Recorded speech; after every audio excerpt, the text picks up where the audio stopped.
From the studios of the Optimism Institute, welcome to the Blue Sky Podcast. I'm your host, Bill Burke, and in every Blue Sky episode, we'll be speaking to leaders, researchers, and thinkers whose stories and insights will remind us that there is always blue sky above. Sometimes you just have to get your head above the clouds to see it. In many ways, this Blue Sky episode was, for me, a delightful indulgence. I love comedy. I love to laugh, and I enjoy making other people chuckle whenever I'm able.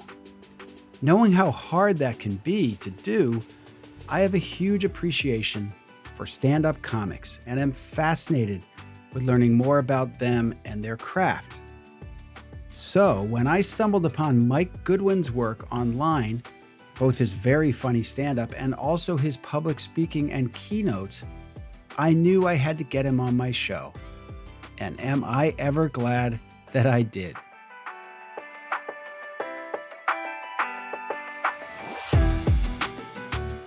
Mike Goodwin is a comedian, speaker, and humor coach.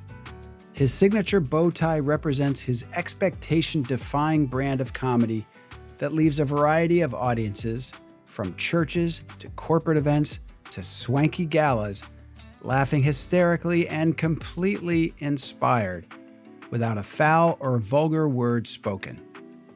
A native of Camden, South Carolina, Mike holds a master's degree in education from the University of South Carolina, is a veteran of the U.S. Army, and a former primary and secondary education professional. He's appeared on America's Got Talent, Dry Bar Comedy, Lifetime, BET, Amazon Prime, and several other outlets.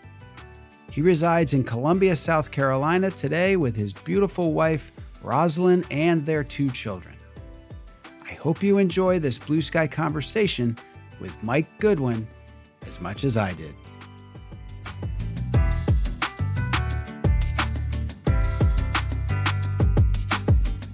Mike Goodwin, welcome to the Blue Sky Podcast.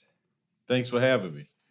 Oh, it's such a pleasure. I came to know your work somehow online. I often give social media a hard time, but when people like you pop up my algorithm, something's working right. Before we get into the work you're doing today, I'd love to talk about your background. I think it's like everybody, it's important to who they are today. You are a native of Camden, South Carolina. And Correct. It's my understanding, wasn't always the easiest upbringing, and that you found a skill for comedy pretty early in life, perhaps partly as a coping mechanism. Can you talk a little bit about that? Yeah, so I grew up, I'm the oldest of 3. We were in a pretty dysfunctional kind of upbringing. I had parents that were married, but they constantly were having financial issues and raising a family, not making ends meet. And my father was prone to have a little too much to drink from time to time. So that produces an interesting formula for a lot of spontaneous combustion in the household, right? Yep. And I just kind of grew up walking around on eggshells for a lot of the time. I was the oldest, and I remember my parents got into this huge argument. I'm about 8 at the time. And not only was it verbal, sometimes it turned physical.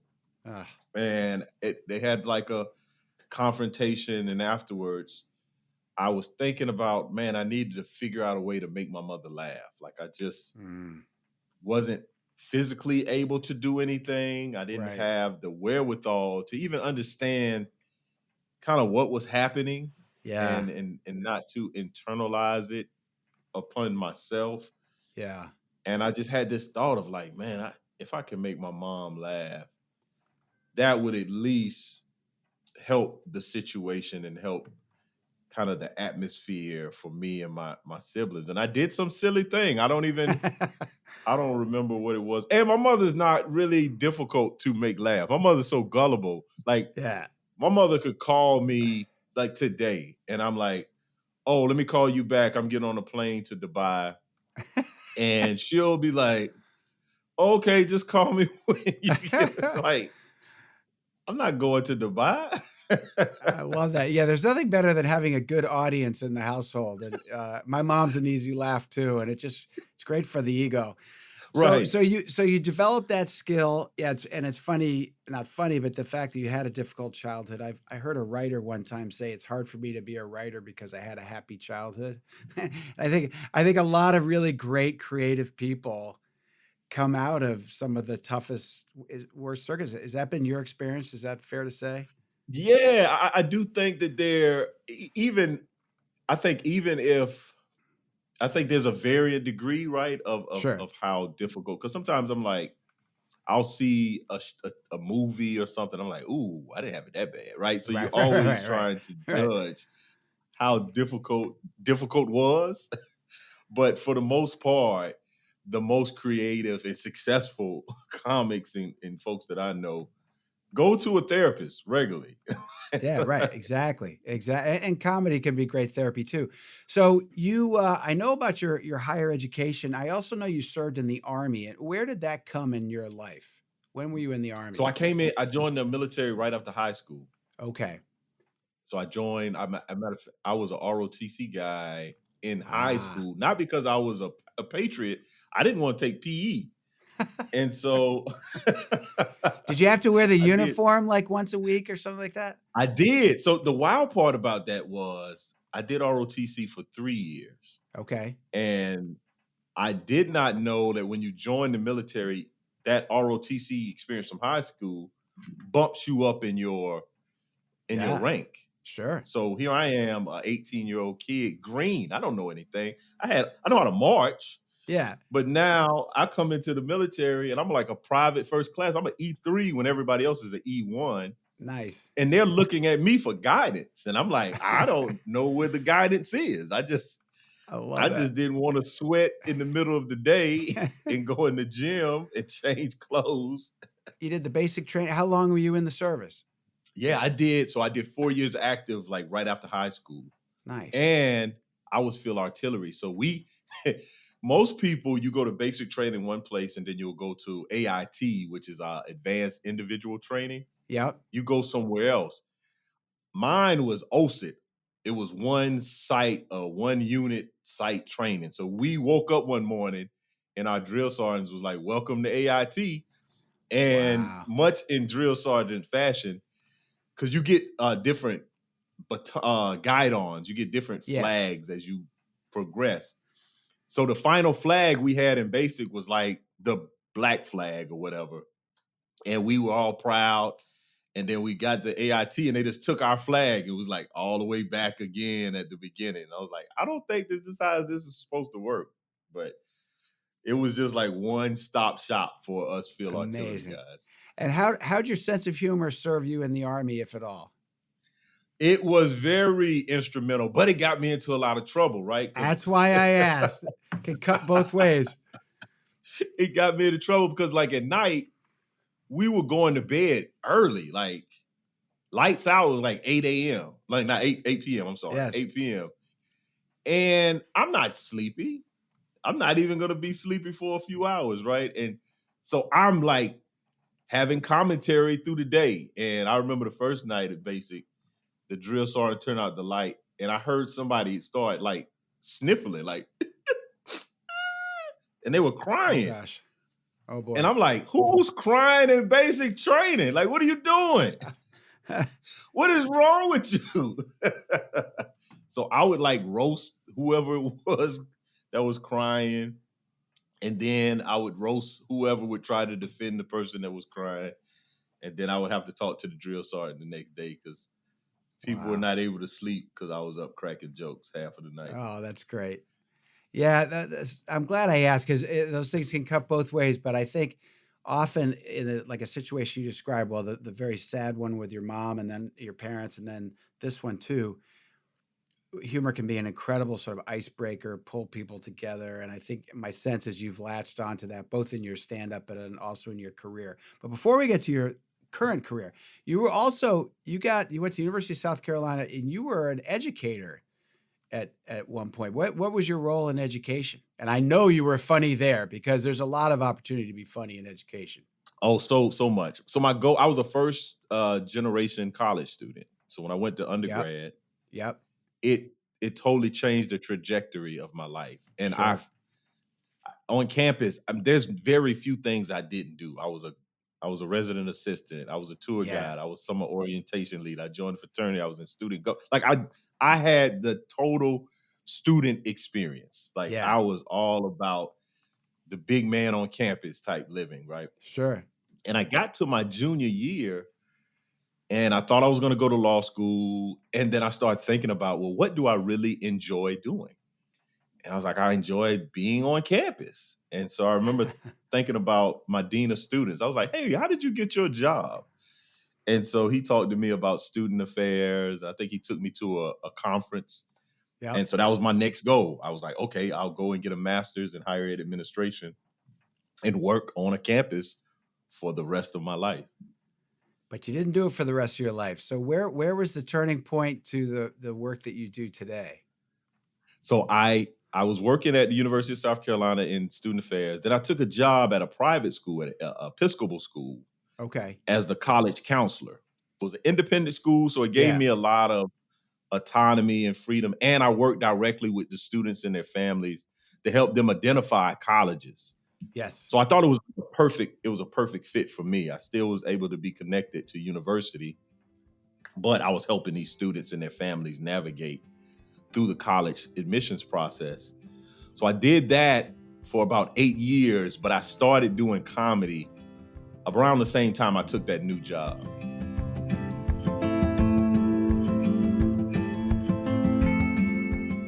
It really is remarkable how often you find that people in the creative arts come from difficult backgrounds that their work helped them overcome. Living as the oldest child in a household with a volatile father put Mike Goodwin on eggshells, and it also gave him a desire to figure out a way to make his mother laugh. He says she was an easy laugh, and that might be, but I'd guarantee you that Mike was also a pretty funny kid. Humor helped him navigate a difficult home environment and later gave him advantages in the military and academia, though he did have to learn many lessons about what kind of material was appropriate in which environments.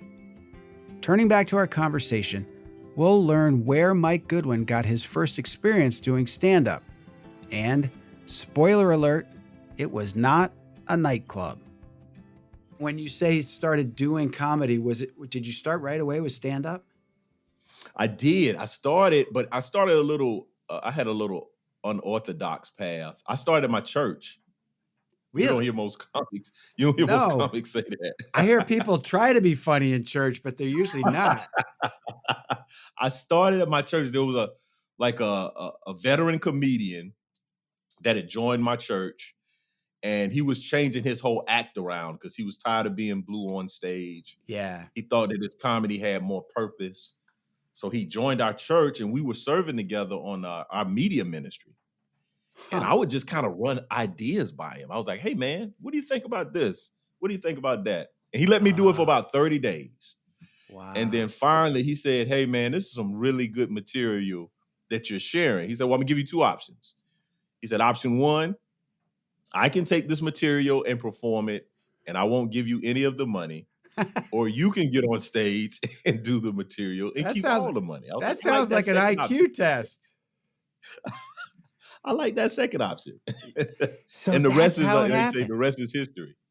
That's amazing. Yeah, because when I see you, obviously you've honed your craft, but you look kind of born to be on stage when I see you today. So that's wild. And so let's talk about your style of comedy, because you mentioned this person didn't want to be blue. And for those listening who don't know, that blue means in comedy kind of means vulgar, foul language. And you, Mike, don't use vulgarity or foul language. And I love comedy, and I love stand-up, and I love talking to people who do it, because I think it might be the hardest form of art to get up there in front of a bunch of challenging strangers and make them laugh. And some will say that it's almost easier to be blue, that bad words are kind of a crutch. They often get a laugh if you just that word in itself. So it's not an easy thing to do. So I'd love to hear your thoughts on A, why did you choose not to go blue? And B, do you find it can be a challenge and it's a higher bar that you've got to jump over? So that's an interesting. I love that question because I say this is how I describe it. Doing comedy is like running a marathon. It's hard. Yeah. But when you do it clean, you're running a marathon with a jacket on, right? Like it's Right. just Right.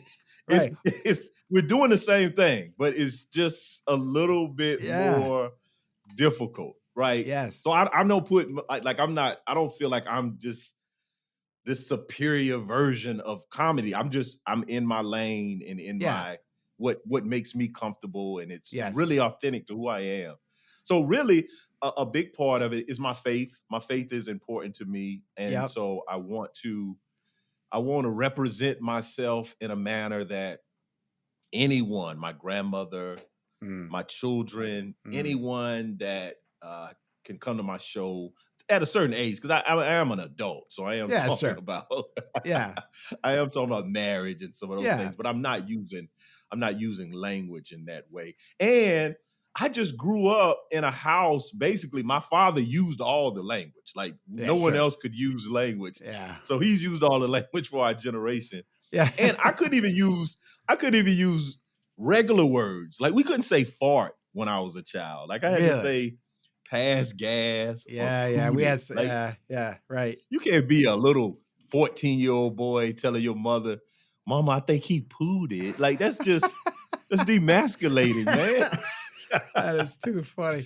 Yeah, so not only is your language clean, you're also very well dressed on stage. Often, at least when I see you, bow tie. So that's all part of it. And then I've seen you do something that talk about a high degree of difficulty. You'll take on some sensitive subjects. So I watched a bit you did well, I watched it recently. I'm not sure when it was done. You start by saying you're in Utah. You're like, nice place, Utah. Very white. So right off the bat, you're a black stand-up in Utah, and you just hit it. And Right. and it worked. And my sense was you had him.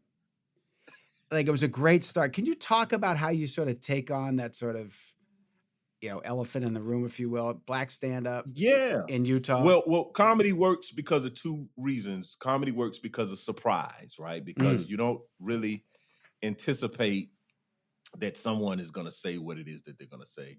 right. And the other thing that works for comedy is just honesty. Like the Yes. more honest the comic is, the more engaging, the more people lean in. Like, oh, this guy's not trying to sell me something. He doesn't have an agenda.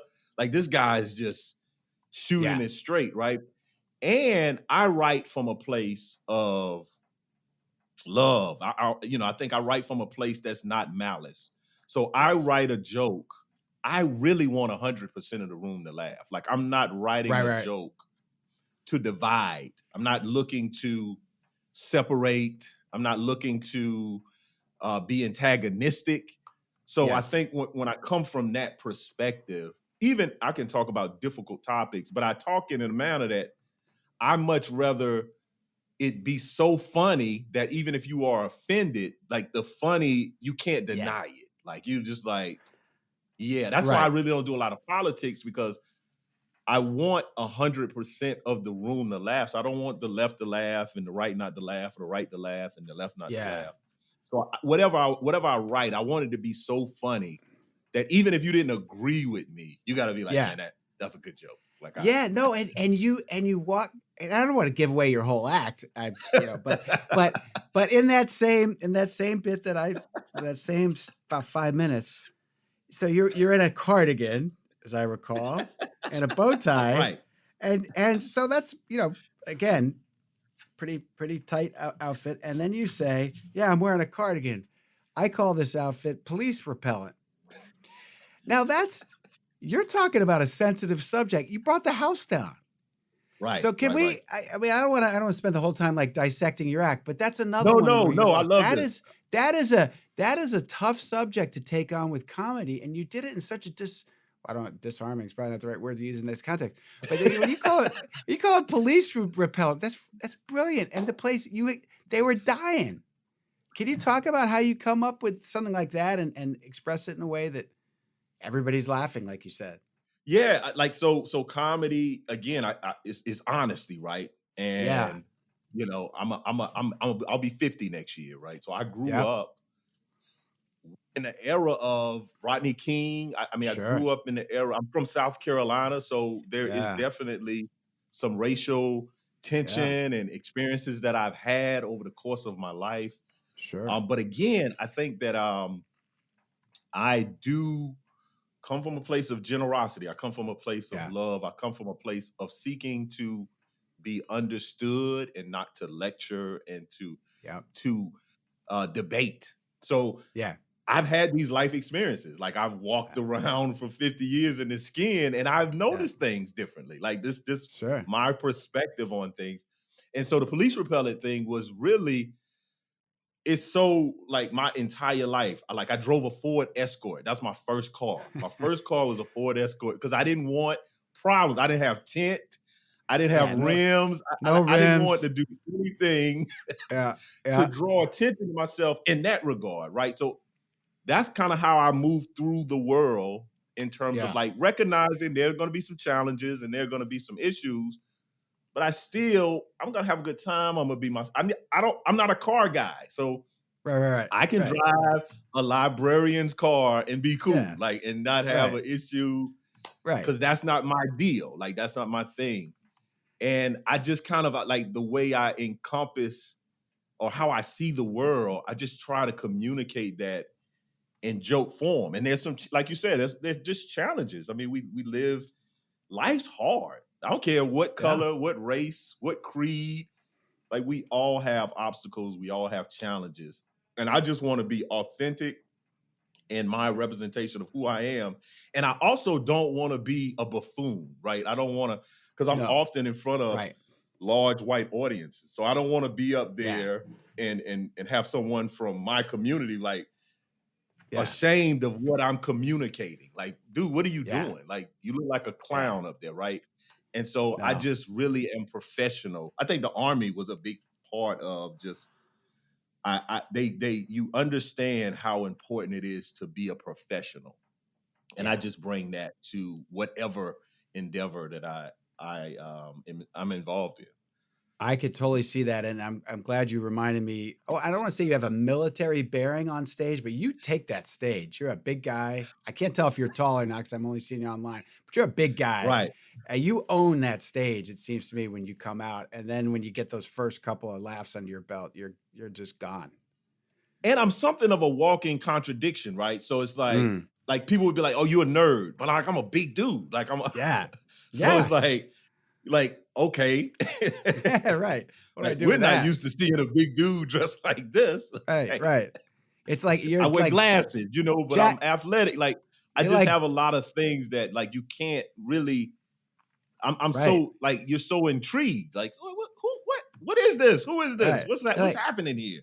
Jacked Urkel. But Right. but Urkel was a clown again in some ways. I mean, he's a gifted Yeah, in some comedian, but regard, right. yeah. Okay. And then I walk out, Fascinating. I look like a university professor. You're like, Yeah. what's this guy? Like I've gone to places and they were like, oh, you must be the manager for the Yeah. comedian. I'm like, no, I'm the Oh, I'm the comedian. guy. Amazing. And then I don't quote unquote look funny. So I think there's an Right. inherent challenge for me to like, I'm the chip on the shoulder guy. So I'm like, oh, okay, this Yeah. is what you think. I'm gonna totally turn it on its head.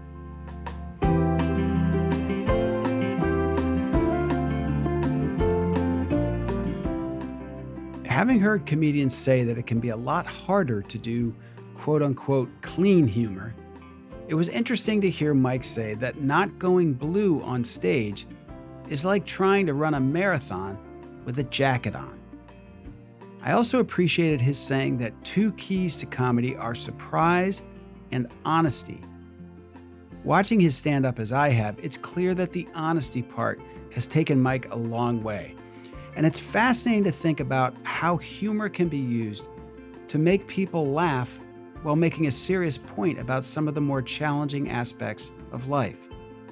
In Mike's case, growing up Black in South Carolina gave him experiences that now allow him to describe his conservative onstage outfit as police repellent.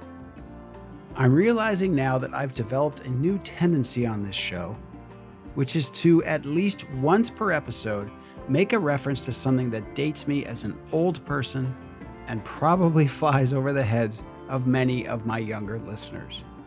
For those who don't know, Urkel was a very popular TV character on a very popular show called Family Matters, which debuted in 1989 and was a huge hit in the 90s. And let's just say that Jaleel White, the actor who played Urkel, did not share the physical build of our guest, Mike Goodwin. Okay, moving on from this silliness to more about laughter, and in this case, its relationship to leadership. A big thing that you do that I don't know if a lot of comedians are doing this, but you do a lot of other sort of speaking engagements. It sounds like corporate work and that sort of thing. I imagine some of this is back to what you talked about, sort of your calling, if you will, or how you're trying to make the world better. I'd love to talk about how you do that. I saw one of the titles of one of your speeches or talks you'll give is Leadership and Laughter, or Laughter and Leadership. Can you talk about sort of what your mindset is when you are going in to give a talk like that, what you hope to accomplish, and how you go about doing it? Yeah, what happened was, I live in Columbia, South Carolina. So Yep. I'm not going to be on the next Netflix special or the next earlier in my career. Like I had to carve out lanes that kind of existed and kind of move into those areas. So I got really good at being a stand-up, really proficient.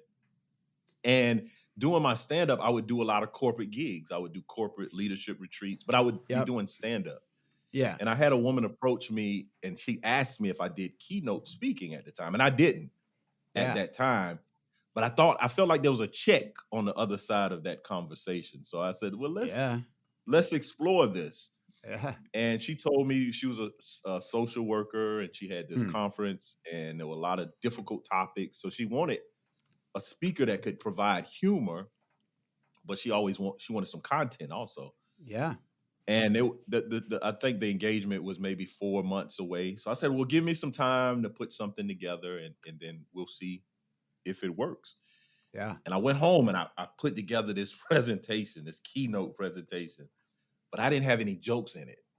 And I had statistics, I had quotes, I had all these insightful thoughts and I presented it to my wife. I did it for my wife.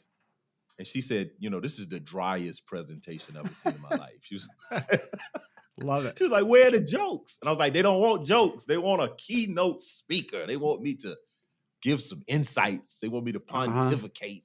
Yeah. And she was like, if you don't put jokes in that presentation, that will be the first and last keynote Good for her. you ever do.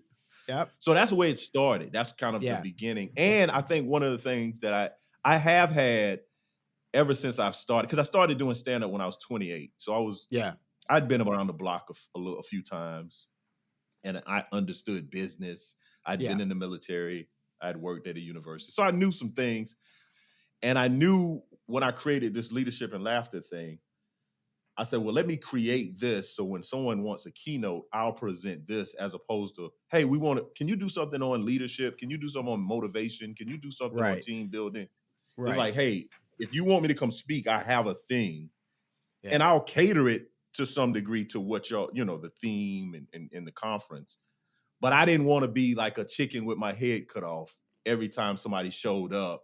Yeah. Hey, can you do something on resilience? Can you do something on, motivation? And I was just like, no, I don't want to do that. So let me create this product that I can go out and present. And so it kind of felt like when I started doing keynote, it started to feel like I was doing stand-up all over again because I had to learn how to keynote speak as opposed to use the comedy. So at first, my keynote was just simply me doing a set at the beginning. I do like a 10-minute set of jokes. Yeah. And hopefully that was funny enough to get you through this 40 minutes of content. Yeah. And then I would put some jokes on the back end, maybe 5 minutes. And people would be like, oh, that was a great, we love it. And then I went to this college one morning, like just junior college. 8 o'clock in the morning in this huge gym, Mm. and that first 10 minutes of jokes was not working. Oh And boy. I knew that if this wasn't going well, they're gonna hate the next 30 Yeah, right. minutes because there Yeah, are it's no only getting jokes in worse. there. Like, Yeah, right. so I learned over time to weave in material. And now my content is just as strong as my comedy. So it's a really good mix of and of conference. And you know, when you go to these conferences, some of these speakers are just not good. Like they're I know. just not entertaining. Right. They're subject matter experts on matters that people don't really want to hear about. And No, so I'm kind of I a love that. refreshing part to the schedule or the lineup. So what is the relationship as you see it between leadership and laughter? That's a great question. I think that laughter, humor, comedy gets a bad rap in professional settings. Yes. And this is the reason why. Comedy is neutral. Humor is neutral. Mm-hmm. It's what you decide to do with it. So you can Right. take comedy and you can be insulting, you can be belittling, you can be offensive, or you can take comedy, you can be inspiring, you can Yep. be encouraging, you can be motivating. What normally happens is people bring their outside relationship sense of humor inside of the workplace. Yeah. So we're trying to be funny at work, like we're funny with people that know us, that we spend a lot of time with. And then that's where you find yourself in problems. Like Right. you're like, hey, I didn't mean anything by this. And it's like, no, you need to build up the relationship more before you start trying to be funny, right? Let's Yes. develop a true friendship, or at least let's develop a few camaraderie before we Yeah. start inside jokes. We have an outside relationship, but you're trying to have inside jokes, and it just Yes. doesn't work. And I think if humor is your authentic self, which I found out when I was in corporate America, I squelched a part of me Yeah. to be to work. You know, when I came to work, I would try to intentionally be less funny because I didn't want to come off as unprofessional, someone who's not focused, Right. someone who's not serious, right? And so I think that if you can be cognizant of an appropriate sense of humor and how to use humor as a tool to unify, I think that leadership your leadership ability and your ability to connect and engage with people will flourish. I could not agree more. And I think you said a bunch there that's really important. One is being authentic. So if one of the things I worry about sometimes with leadership books or how to's, people sort of put on this thing that they learned in this book and it doesn't fit well. It's like it's like, oh man, they're trying so hard, that's just not funny, Yeah. versus being who you are. One, two, not putting other people down, which is how a lot of humor goes. And unless you're putting yourself down, sometimes I think self-deprecation from the leader can go a long way, that you don't take yourself so seriously, and just because you have that title, you also know that you're kind of a knucklehead or whatever. I think Right. that can help. And then the timing of it, I've had experiences where sometimes the most tense moments in a meeting or the most boring part of a meeting, or you just need something to pull you out, a well-placed joke, if you can do it. And I don't mean joke like, a nun, a priest, and a rabbi walk into a bar. I mean like Right. something that relates to the situation, right? Can really help. Does that ring true to you?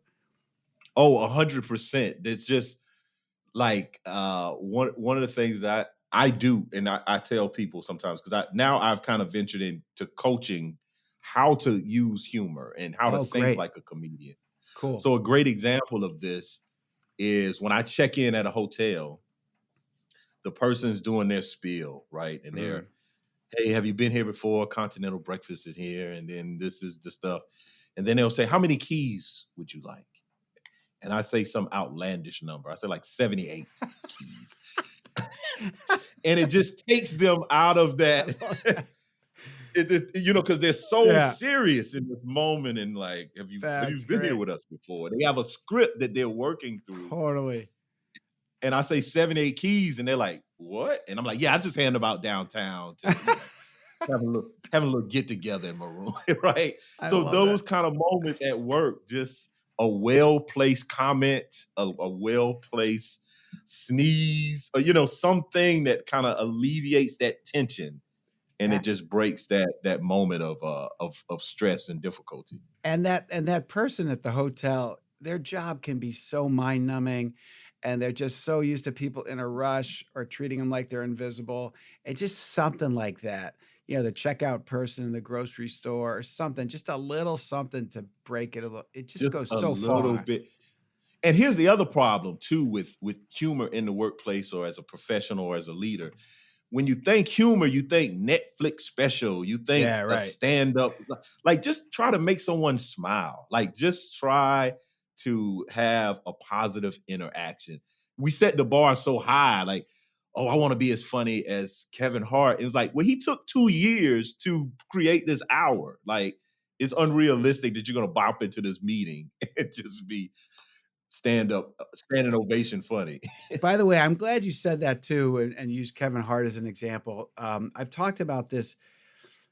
So one of the things I'm trying to do is inspire people to, hang in there, to take life's challenges and be resilient and be positive and be optimistic. And one of the things is, like, people be like, "Oh, I could never do that. I could."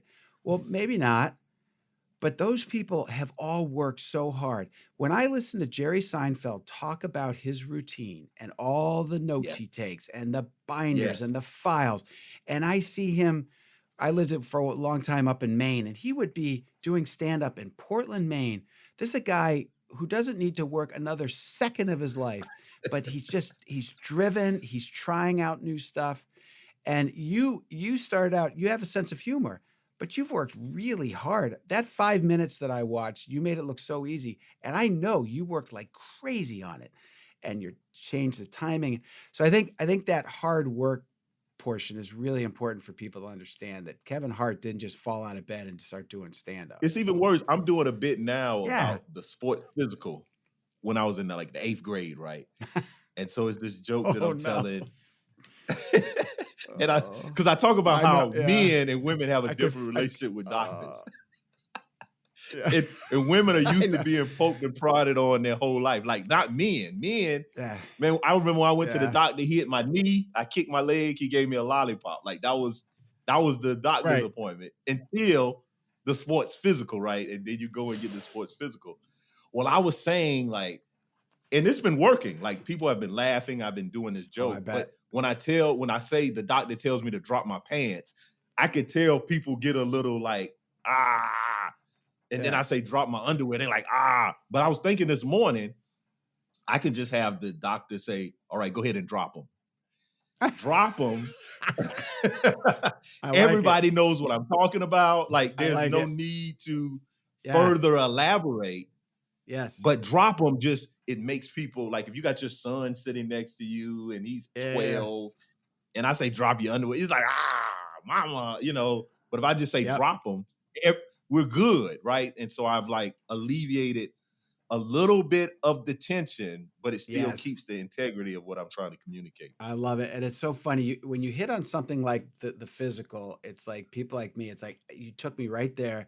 I don't know, I'm older than you are, but when I did the physical, there was a turn your head and cough moment, which That's and the whole joke is that. oh, I I don't do the whole, when I say drop them, I say turn your head and cough. And I say that's the weakest cough you've ever coughed in your life, because you're like, and you're kind of looking down at him. the You're like, worst.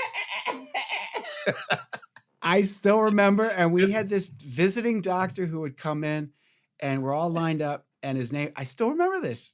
I'm pushing 60. His name was Dr. Bullwinkle, and we called him Cold Hands Bullwinkle. Because when you turned your head and coughed, those hands were cold, and they would do these you're like in December. whoa. Oh, that's so funny. That's the thing, though. That's okay. So we just experienced it. That sort of shared humanity of, that's one of the things that humor can do. Because the minute you said the school physical, the sports physical, I remembered Cold Hands Bullwinkle.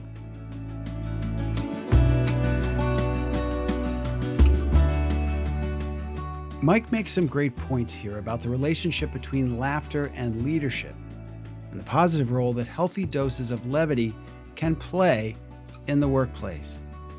I won't soon forget his line about answering the "how many keys do you want" question at hotels. 78 would certainly get the desk clerk's attention. And when I start these Blue Sky interviews, I have some sense of where they might go, but there are usually surprises. And let's just say that a reference to my high school physicals was not at all something I expected. Now, in this final segment of Blue Sky, we'll learn some more about lessons that Mike Goodwin shares in his keynote addresses. Another thing you talk about, it was in one of your TED Talks, you talked about the comedian's mindset. And when I heard you say that term, I thought it was going to be something different, but you talked about the ABCs. You tell us an amazing story about not only like not making it to the club, but like driving literally to the wrong state. Can you talk about the comedian's mindset and then the ABC? Because I think it's also a great device for people in all kinds of tough situations. Yeah. So comedian mindset is a number of things, but specifically what I was talking about was the ABC method or formula. Yeah. And it's basically taking a beat and just being aware of like, okay, what's going on? Yeah. Because and everyone has had it, because we'll have a situation, we'll respond, and then you'll drive up the street and you say, you know what? I should have said blah, blah, blah, blah, blah, blah. So right. Take that moment to say, okay, what's happening here? Like, what's going on? Be aware in that moment of like, because comedy or the same situations in life that make us cry at some point will make us laugh. I think it's the same coin. It's just on the opposite side. So the same thing that had you feeling anxiety and feeling, uncomfortable, you put some time on that, you'll be like, man, that was a very funny. That was kind of hilarious, right? So being aware that, okay, there may be more than one way to perceive what's happening, right? So you're being aware. Then you just breathe, right? Just take a moment to like gather yourself and take a beat. Just take that beat, and you can, your thoughts begin to formulate, and you can say, okay, here's an opportunity. And then just be curious. Like, is there something that I'm missing? Is there something that I can contribute to this moment that would help alleviate a stressful situation, a situation that has the potential to go left when it should go right?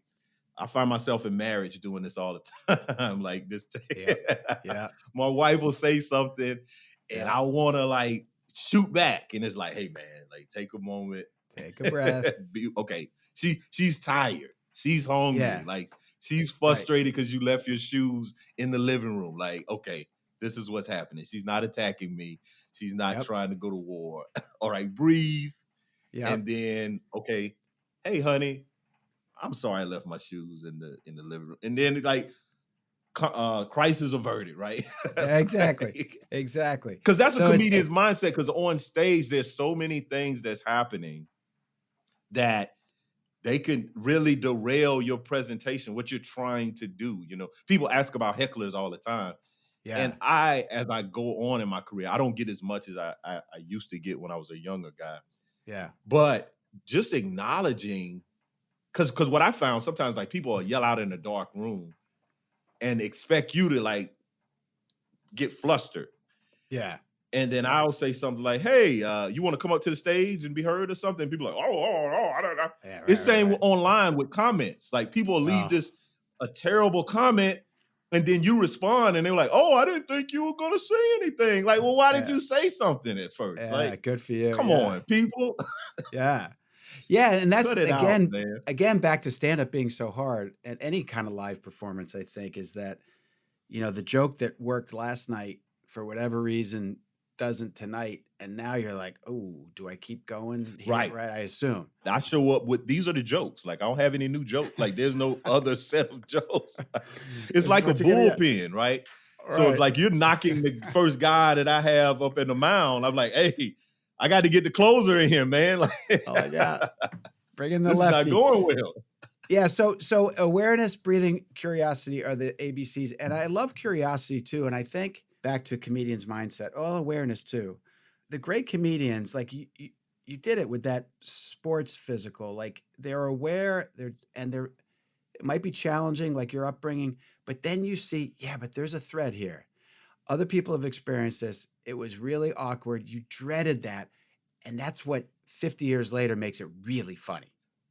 And Bill, you've given me cold hands. That's a great, hey, you can have don't be surprised. Cold hands Bullwinkle.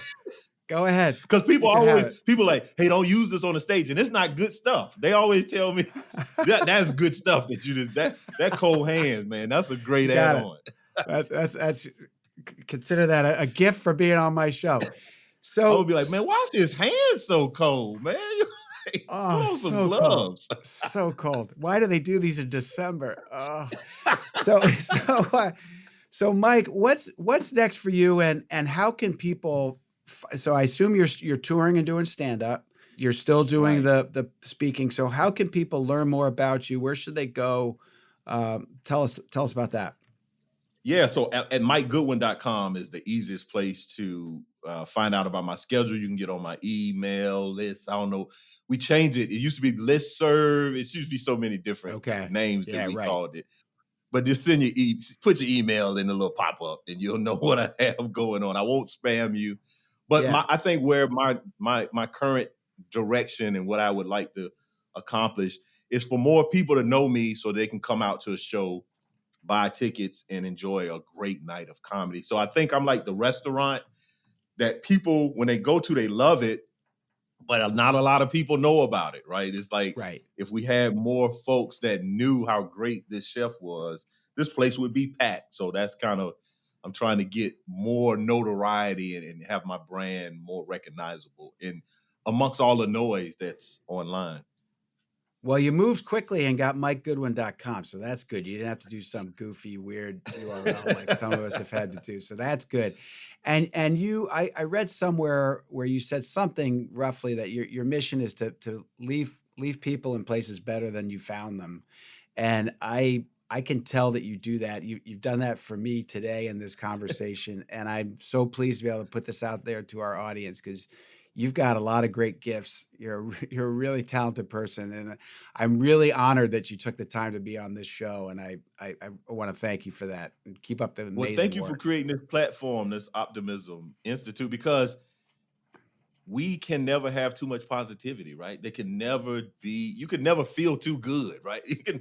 Yes. I feel too great. I gotta kick something. Exactly. I gotta mess something up. Like we are like self-sabotage. Like we've been lied to and told that if things are going too well, I gotta look over my shoulders. Like, no, man. Like this, if we all move this society. I just had a conversation about someone and we were talking about America. Yeah. And I was saying the beauty of America is the ideal of what it is. And the problem is we haven't attained the fullness of what America could be. And we've made great progress, but sometimes I think people think we've arrived at a certain place. And it's like, no, man, the pursuit of happiness means you're running. Like, it's not like you're sitting in a corner waiting for DoorDash to bring happiness to, like, you are actively pursuing happiness. And if we all were doing that, I think this place would be a much more better place.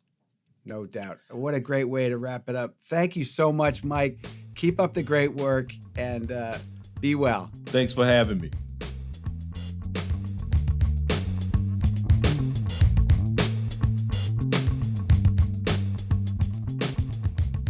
The comedian's mindset is an interesting model to consider when we're faced with life's inevitable challenges.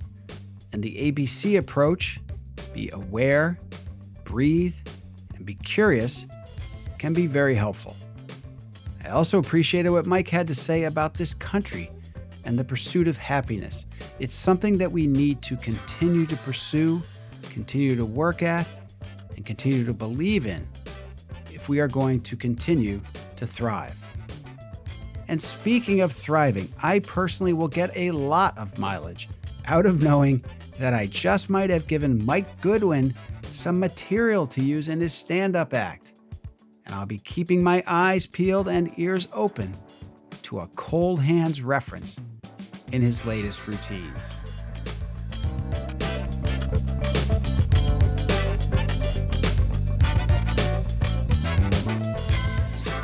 hope you enjoyed this Blue Sky conversation with Mike Goodwin.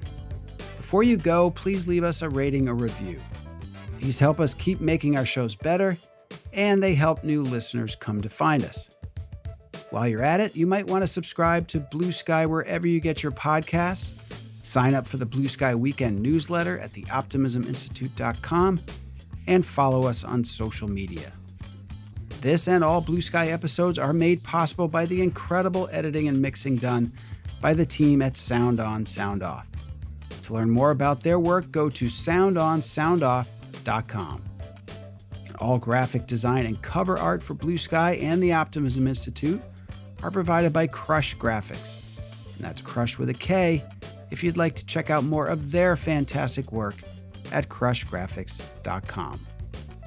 Until next time, I'm the founder of the Optimism Institute and host of Blue Sky, Bill Burke, and I thank you for listening.